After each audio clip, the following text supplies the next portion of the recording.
iQIYI describes itself as an innovative market-leading online entertainment service in China.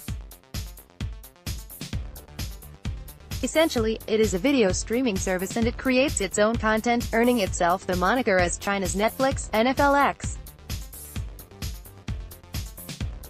According to an iResearch report, in 2017, iQIYI's original content accounted for 5 of the top 10 internet variety shows and 6 of the top 10 internet drama series in China, based on each title's peak monthly active users, MAU. iQIYI went public on March 29, 2018, at a price of $18 per American Depositary Shares ADS, for a total offering size of $2.25 billion. It closed substantially lower, $15.55, on its first trading day but subsequently recovered and is now 65% higher. iQIYI data by charts. iQIYI remains a small fraction of Netflix and Alibaba, Tencent by valuation. Despite the sharp share price appreciation, iQIYI remains only 10% of Netflix in terms of enterprise value (EV).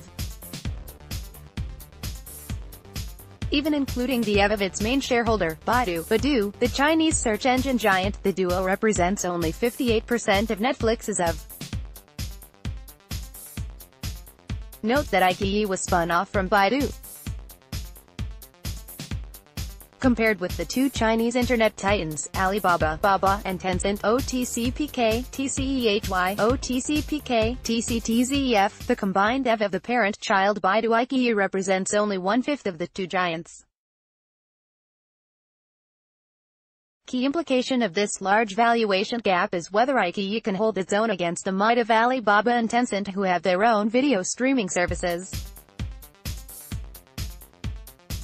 iQIYI Enterprise Value Data by charts. iQIYI thinks Disney is a better model for it than Netflix. While Netflix has recently overtaken Walt Disney in terms of market capitalization, there is still some way to go by enterprise value. This is, however, not the reason why Dr. Tim Gong-yu, iQIYI's founder and chief executive officer, said iQIYI is modeling after Disney rather than Netflix. Tim Gong deemed Netflix's subscription business model to be simple and can be easily replicated in any country in the world, adding that emulating Netflix would not help iQIYI achieve sustainable growth in the long run. Source: screen grab from SCMP's interview of iQIYI CEO. Furthermore, instead of churning out more and more original content in a horizontal expansion mode, iQIYI is more keen on a vertical business model in the near to mid-term. This would be akin to Disney's style of adopting an ecosystem of businesses revolving around its existing intellectual properties, though Tim Gong is stopping short of building bricks-and-mortar theme parks like Disneyland. Tim Gong reckoned that iQIYI could leverage on the popularity of its original content and create games and merchandise based on the characters from the shows. "We are crystal clear that our strategy right now is to build an ecosystem based on content and IP, such as literature, comics, light novels and gaming. We don't think they can all be successful, but we hope some of them can become top 3 in their individual sectors in 2 to 3 years, Tim Gong-yu, iQIYI's founder and Chief Executive Officer. I believe iQIYI is on the right path since it has been well known that the Chinese are increasingly looking for experiential spending and China's consumerism is growing fast. In addition, it just makes sense to fully exploit your IP and ride on the popularity of the top shows by creating related merchandise and games." Angry Birds creator, Rovio, OTC/ROVVF did the reverse, creating shows after its game turned highly successful, but the idea is the same. Favorable industry trends augurs well for iQIYI prospects. iQIYI has the strong backing from the industry trend. According to the iResearch report, the paying ratio of internet video users in China, as measured by number of users who pay for video content-related services during the year as a percentage of total number of internet video users in the same year, has increased from approximately 1.2% in 2012 to 13.2% in 2016, and is expected to further increase to 40.0% in 2022. What helps is that it was also found that users who pay in the form of membership package are likely to visit the platforms more often, increasing user stickiness and related monetization opportunities. China Internet Video Industry Membership Services Market Size. Source: iResearch Report. Note: market size of membership services in the above chart includes payments from users for video-related services, including membership package and on-demand payments. Besides favorable revenue prospects from selling membership, iQIYI also has the strong growth in internet video advertising to count on to deliver on the high expectations on its revenue. According to the iResearch report, China online advertising market size has increased from approximately RMB 77.3 billion ($12.1 billion) in 2012 to RMB 290.2 billion in 2016 and is expected to reach RMB 1,032.3 billion in 2022, contributing approximately 16.5%, 44.7%, and 78.5% of the total advertising market size in the respective years.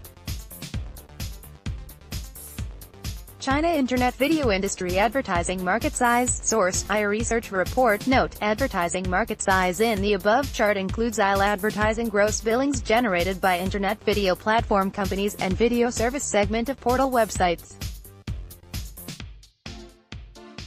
That the road to become Disney 2 would not be easy, but the road to become Disney 2 would not be easy. Consulting powerhouse BCG generated a very concise chart on China's digital ecosystem. See the exhibit below.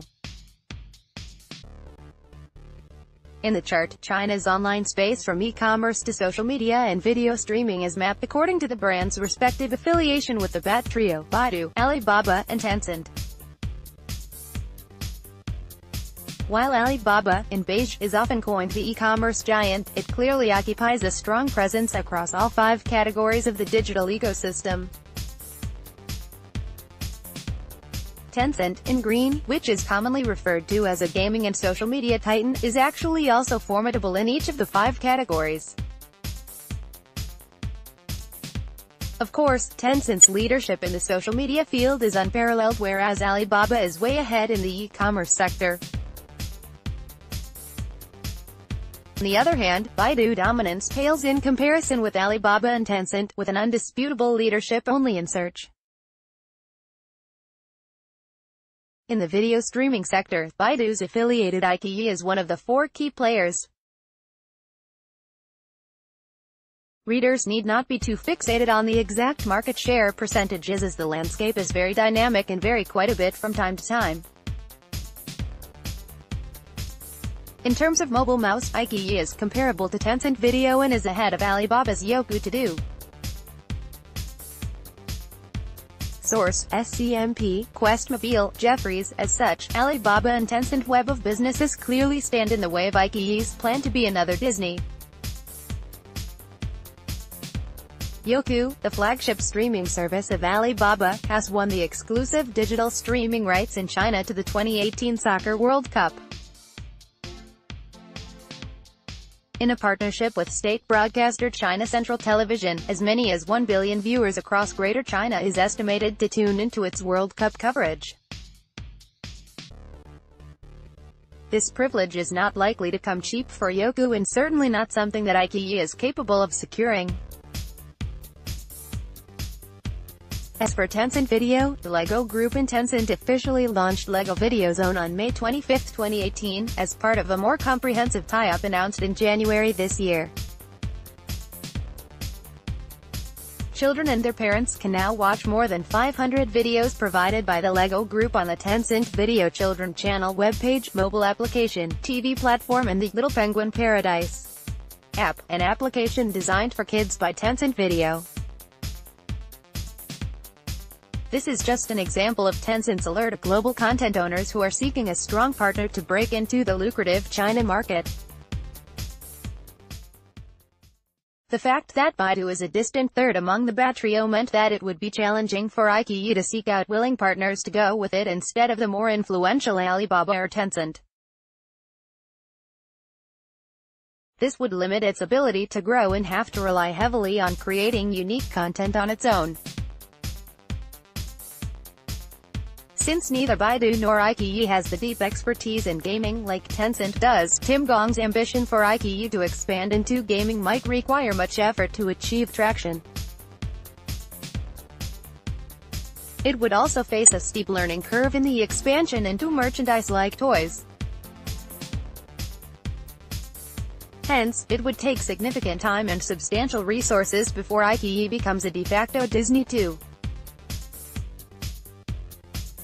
Takeaway: I have recently written a comparative piece about Netflix versus Walt Disney where I provided my entry considerations for the former given its fantastic run-up especially in the past year. For investors who have missed the Netflix boat, there is the natural tendency to think of iQIYI as their second chance. Nevertheless, despite the highly favorable industry trends, there are obvious obstacles to iQIYI's ambition to become another Disney. Both Alibaba and Tencent are omnipresent in China and it is a tough call to say which of the two internet giants is the better buy, a topic of my article last month which attracted a number of valuable insights from some commentators. What shareholders of Alibaba and Tencent can agree is that they are both the clear leader in their respective fields and aggressive in spreading their tentacles such that there are now serious overlaps in their businesses. Their desire to dominate the various consumer space could possibly stifle their growth potential of Baidu-backed iQIYI. There are currently 5 analyst ratings on iQIYI with the highest price target at $28.33 provided by CITIC Securities while the lowest, at $21, was provided by BofA Merrill Lynch. The average price target is currently at $24.23, around $1 below the prevailing traded price. Goldman Sachs, who has just on May 8 released a buy rating citing the long-term opportunity for the company, only offered a price target of $23. Hence, it seems that Wall Street analysts agree that it's important not to get carried away by the high revenue growth reported thus far. There are plenty of low-lying fruits yet to be tapped and so iQIYI is a buy here.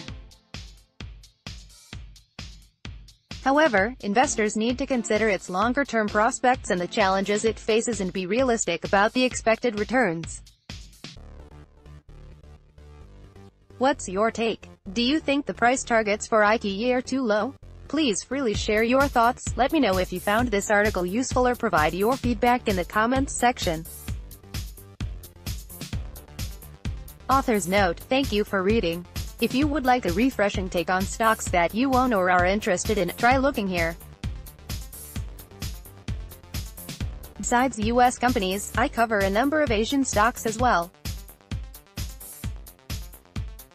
If you wish to be informed of my new ideas on Seeking Alpha via email so that you have time to read them before the articles get locked behind a paywall 10 days from publication, please ensure Receive Email Alerts is selected when accessing on a desktop computer. Disclosure: we are long Baba, TCEHY. I wrote this article myself, and it expresses my own opinions. I am not receiving compensation for it, other than from Seeking Alpha. I have no business relationship with any company whose stock is mentioned in this article. Editor's note: this article discusses one or more securities that do not trade on a major U.S. exchange. Please be aware of the risks associated with these stocks.